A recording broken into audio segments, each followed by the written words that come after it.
Nithyananda AI mission மூலமா AI மூலமா past பர்த்தையும் future பர்த்தையும் கணிக்க போறாராம். அது ட்ரோல் மெட்டீரியல். பொறுமையா கேட்டீங்கன்னா உங்க வாழ்க்கையை ரோல் பண்ற மெட்டீரியல் இது. இப்ப இந்த ஏஐ வந்த பிறகு, சூப்பர் கம்ப்யூட்டர்ஸ் வந்த பிறகு நம்மளால காலம், இப்போ இருக்கிற காலம், இப்போ இருக்கிற கிரகங்களின் நிலை, இந்த பேட்டர்னை கொடுத்து ஒரு லாஸ்ட் 24 hours இதோட மூவ்மெண்ட்ஸ் டாக்குமெண்ட் பண்ணி பியூர் கால்குலேஷன் மூலமாவே 10 crore இயர்ஸ்க்கு முன்னாடி எப்படி இருந்தது, 20 crore இயர்ஸ்க்கு அப்புறம் எப்படி இருக்க போகுதுன்னு கால்குலேட் பண்ண முடியும். பியூர் மேத்தமேட்டிக்ஸோட பவர்னால.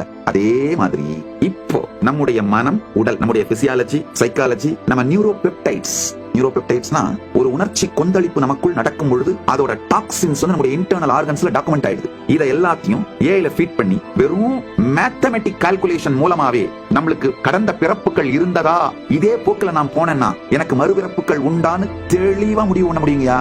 ஆக்சுவலா ஒரு ஏஐ மாடல் டெவலப் பண்ணிட்டு இருக்கேன். அஸ்ட்ராலஜி, ஜோதிஷ் சாஸ்திரத்தையும் இந்த சூப்பர் கம்ப்யூட்டிங் டெக்னாலஜியும் இன்கார்பரேட் பண்ணி நம்முடைய இப்போ பிசிக்கல் கண்டிஷன்ஸ், மென்டல் கண்டிஷன்ஸ் ஒரு 21 நாளைக்கு டாக்குமெண்ட் பண்ணோம்னா இந்த சூப்பர் கம்ப்யூட்டிங் கால்குலேஷன் மெத்தட்ல நம்முடைய பாஸ்ட் பர்த்ஸோட சீரிஸும் இதே நிலைமையில, நீங்க ஞான வளர்ச்சி அடையாமல் இதே நிலைமையில போயிட்டு இருந்தீங்கன்னா ஃபியூச்சர் பர்த்ஸ் எப்படி இருக்கணும், இல்ல ஃபியூச்சர் பர்த்ஸ் வேணாம்னு நினைக்கிறவங்களுக்கு எப்படி, எந்த மாதிரியான ஸ்பிரிச்சுவல் பிராக்டிசஸ் மூலமா நீங்க முக்தியை நோக்கி போக முடியும், வெறும் கணிதத்தால, பியூர் சிம்பிள் பிரபஞ்சத்தோட மேத்தமெட்டிக்கல் கால்குலேஷனால பண்ண முடியுமையா.